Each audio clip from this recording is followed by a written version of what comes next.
Possible 211 in progress. Friday, June 28th, 1997, 9:17 a.m. Bank of America, 6600 Laurel Canyon Boulevard. We are large men anyway, but 60 pounds of gear would slow down anyone. We trek slowly up the handicap ramp to the doors of the institution. Together we push the doors open. A whiff of AC on this warm morning does a fella good. A bit of air, especially with military-grade body armor and extra steel plates over my vital organs. 40 pounds of armor and 20 pounds of ammunition and weaponry. We may not know it, but my partner and I will change the world of policing forever.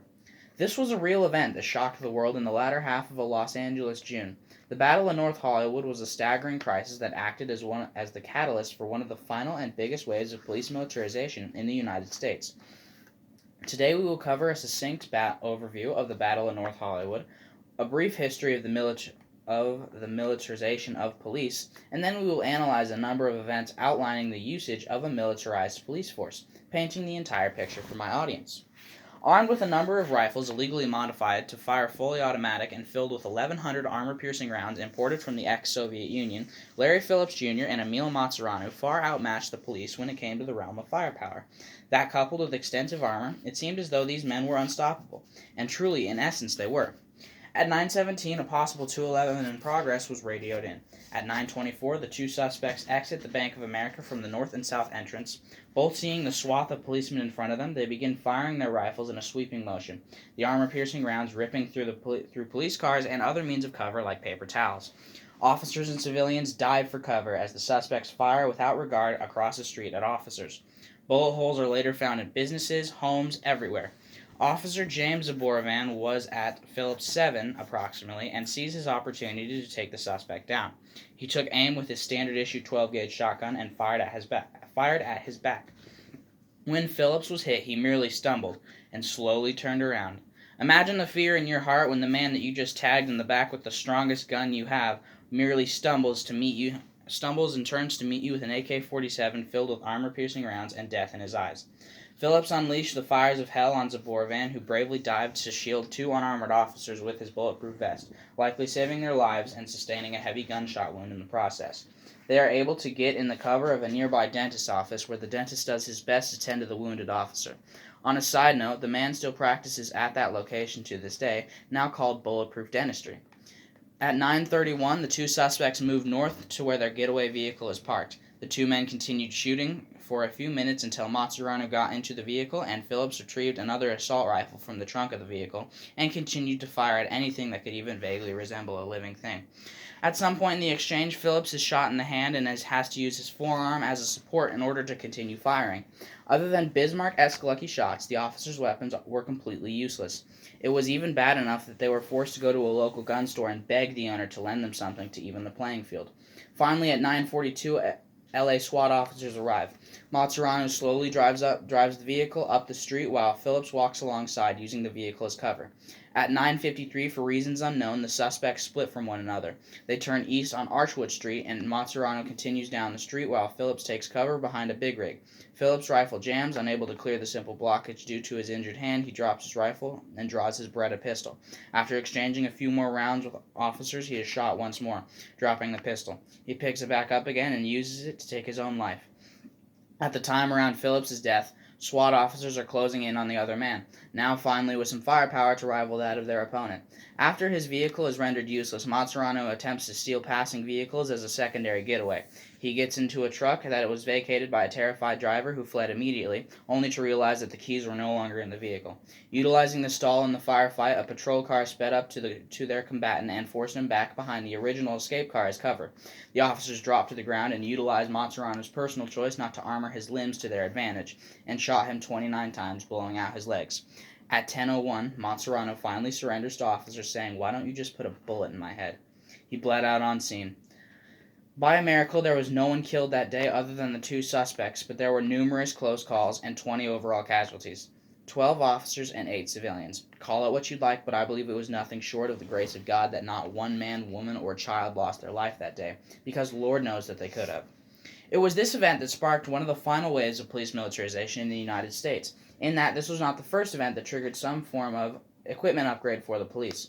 During Prohibition, there was a massive crime wave sweeping the nation, and with that came, interestingly enough, the militarization of criminals. weapons such as the Thompson submachine gun and the Browning automatic rifle being prime examples.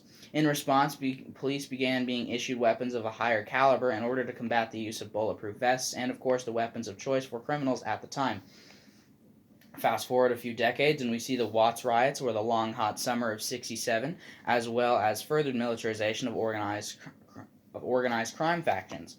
Finally, the North Hollywood sister event, the 1986 FBI Miami shootout, saw another wave of increased police armament in which the police's standard issue .38 caliber revolver was shown not to be effective enough and was subsequently replaced with a 9mm semi-automatic pistol.